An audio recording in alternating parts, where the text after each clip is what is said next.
Tony asked me to give a presentation on the arts, my life in the arts, and to make it family friendly.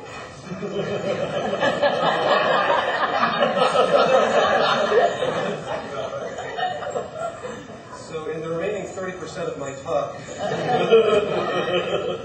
I would like to start with the piece of advice which I learned this weekend, which is write your own blurbs.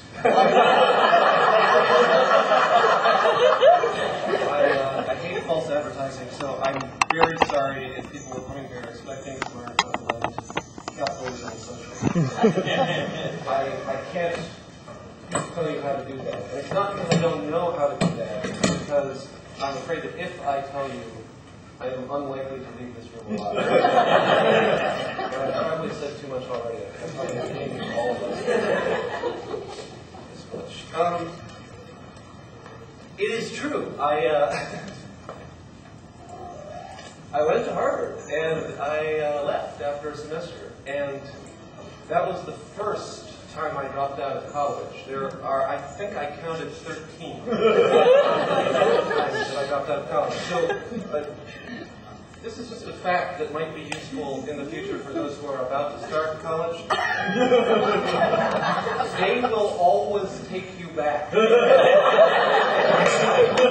Someone will tell you the first time you drop out of college. It may be your parents. They may tell you, you know, it will be very difficult for you to return to college if you leave college now. Your parents are wrong.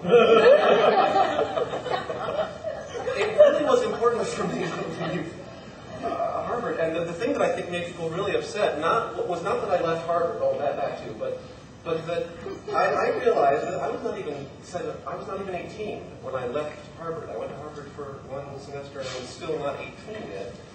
And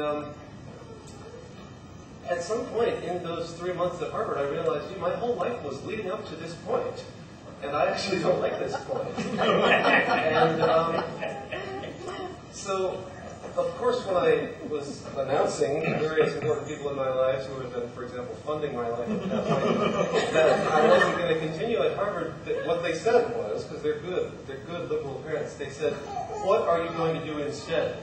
And the thing that I really almost got in very serious trouble for was saying, I don't know. But that was actually the most important point in my life up to then, was, for once, I didn't actually know. I didn't have a plan. I spent the next year and a half without one. And if I hadn't done that, I would never have figured out a lot of really important things. For one thing, I learned that I don't want to be in a rock band. I was in a rock band with Joe Futrell, who was and other people.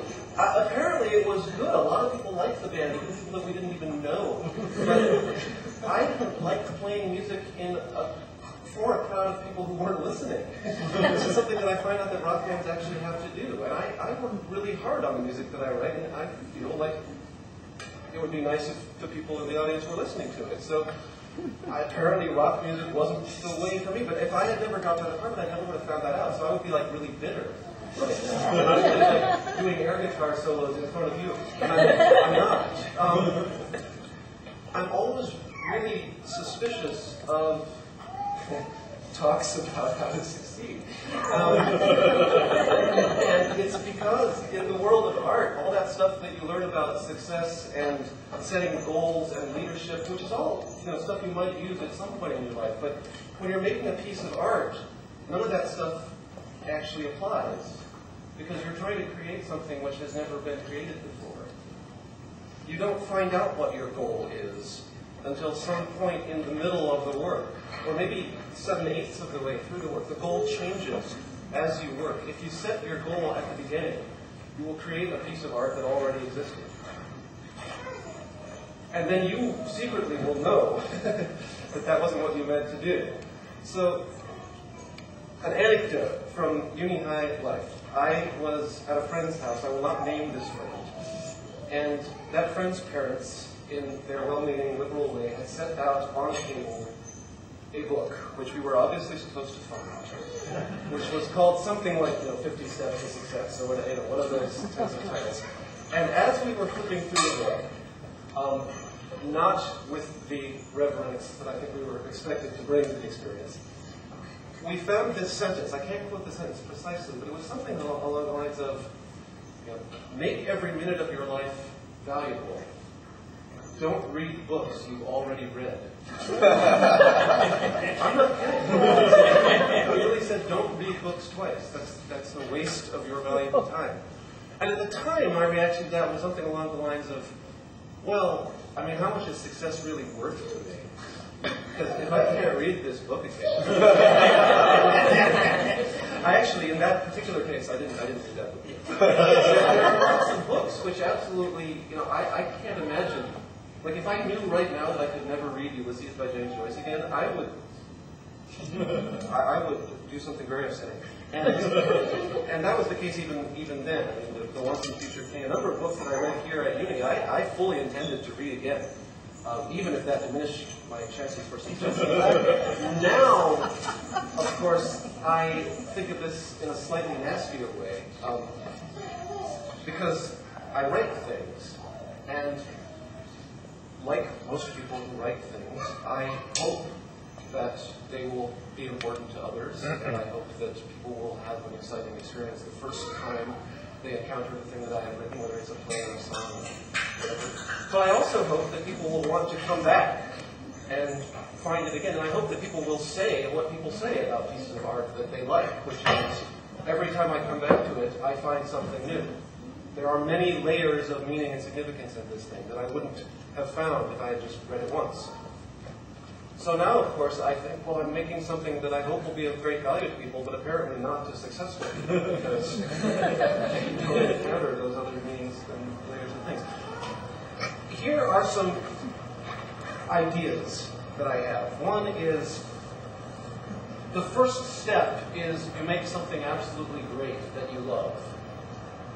Ideally, something that no one has made before. And this is a bit of a doozy, this first step. It's going to take you 25 years. Don't expect the first step to happen overnight. But there is no getting around the first step. All the other steps will be meaningless without the first step. So spend a lot of time. Drop out of school 19 times. Get it act really right. Make this thing a thing that you're absolutely sure that you love. If there's a part of it that you don't love, take that part out. Replace it with something else that you're sure you love. This is a long, long process. I have songs that literally I have spent years writing because I just couldn't find one line in like the first half of the third verse.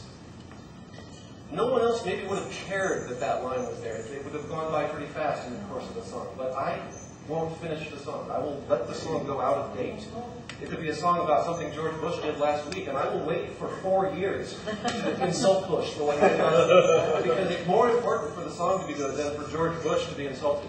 And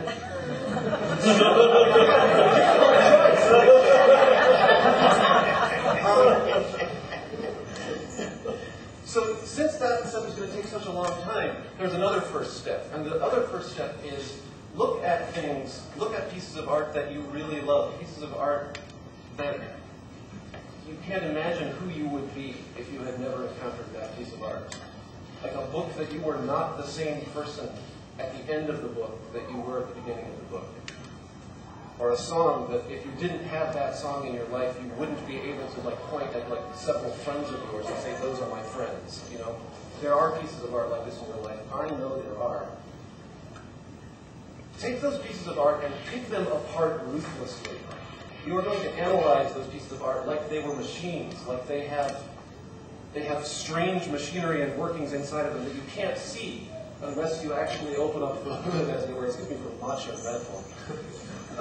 Also, I should point out, actually, while I'm talking about Masha's mom, that we're not representing our class accurately because actually not all of us were male.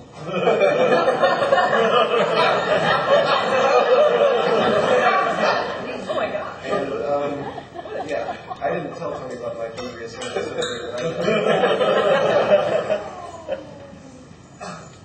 A lot of people are afraid that if they analyze their favorite pieces of art, it will spoil it for them. This is true. People will actually say this. I don't want to know how it works, because if I know how it works, it won't be special to me anymore. The magic will be gone. Trust me, that's not what happens. You will know how it works, and the magic will still be there. It'll be like an amazing magic trick that you actually know if a musician does it, but it doesn't. Somehow that's even more exciting. With this knowledge,